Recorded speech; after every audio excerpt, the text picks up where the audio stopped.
Cat cafe বা বিড়ালের restaurant শুনে মনে হতে পারে পছন্দের খাবার খেতে এখানে বিড়ালরা আসে বুঝি, কিন্তু ব্যাপারটা তেমন না। এই রেস্টুরেন্টে খেতে আসে মানুষই, তবে বাড়তি পাওনা হিসেবে এখানে মিলবে বিভিন্ন প্রজাতির প্রায় ৩০টি বিড়ালের সঙ্গে সময় কাটানোর সুযোগ।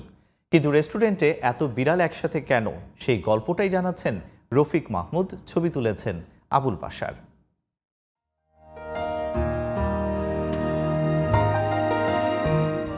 আমার এসে অনেক ভালো লাগছে। আমি এখানে এসেছি অনেকদিন ধরে, ফেসবুক, ইনস্টাগ্রাম, ইউটিউবে দেখছি যে ক্যাট ক্যাফে নামে কিছু আছে।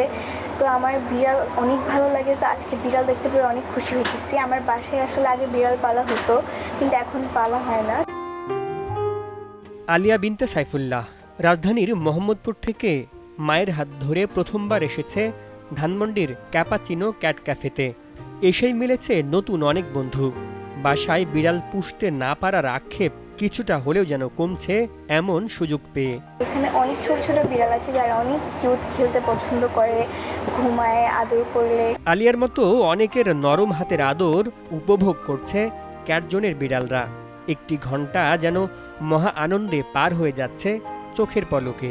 তাই তো পুরো সময়টাই কেউ বিড়ালের সঙ্গে খেলছে, কেউ বা আবার কোলে নিয়ে আদর করছে আপন মনে। কারণ ওরা অনেক মায়া লাগে দেখতে, অনেক কিউট। আমার দাদা আগে বিড়াল পালতো 11টা। ওদের সাথে খেলতে, ওদেরকে পালতে খুব ভালো লাগে। অনেক কিউট ক্রিচার্স আর অনেক অ্যাডোরেবল। খাবারের জায়গা, কিন্তু খাওয়াটাই যেন গৌণ এখানে। মানুষের সাথে বিড়ালের এই ভাবের বিনিময়, প্রাণের সাথে প্রাণের এমন মিল ক্যাট ক্যাফেতে দিয়েছে এক ভিন্ন মাত্রা। ফেসবুক, ইনস্টাগ্রামের রিলস বা ভিডিওস দেখেছিলাম যে অনেকে আসেন, ওখান থেকে আমার একটা ইচ্ছা জাগে যে আমি একটা ক্যাট ক্যাফেতে যাব। কিভাবে জানি সময়টা পার হয়ে যায় ওদের সাথে। আমার বাচ্চারাও খুব পছন্দ করে, আমারও খুব পছন্দ। বিভিন্ন জায়গা থেকে উদ্ধার করা 28টি বিড়াল রয়েছে ক্যাট জোনে। সময় মতো খাবার দেয়া, অসুস্থ হলে চিকিৎসা সহ বিড়ালগুলোকে 24 ঘন্টা রাখা হয় সার্বিক পর্যবেক্ষণে। আমাদের রেগুলার কাস্টমার আছে, এমনকি দেশের বাইরে থেকেও মানুষ যখন ভিজিট করতে আসে আমাদের এখানে আসে, আমাদের ক্যাটসদের জন্য তারা গিফটস নিয়ে আসে, ফুড নিয়ে আসে। তো বলতে গেলে এটা একটা ফ্যামিলি টাইপের ক্যাপাচিনো ক্যাট ক্যাফে। খাওয়া দাওয়ার বাইরে বিড়ালের সাথে 1 ঘন্টা সময় কাটাতে গুনতে হবে 200 টাকা। তবে ব্যবসা নয়, বিড়ালগুলোকে একটা নিরাপদ আবাস করে দেওয়ার উদ্দেশ্যেই ক্যাট ক্যাফে প্রতিষ্ঠা করা হয়েছে বলে জানালেন প্রতিষ্ঠানটির কর্ণধার।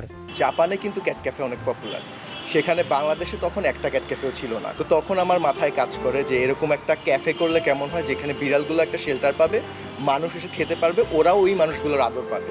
অনেকে বলে হচ্ছে ক্যাট ক্যাফে হচ্ছে একটা শেল্টার হাউস। আমি বলবো না যেটা অনলি দ্য শেল্টার হাউস, ওরা যেটা ডিজার্ভ করে সেটা আমরা আসলে দেওয়ার চেষ্টা করি।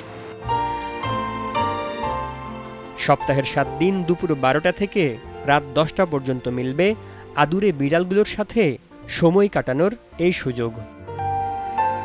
Rafiq Mahmud, GTV news, Dhaka.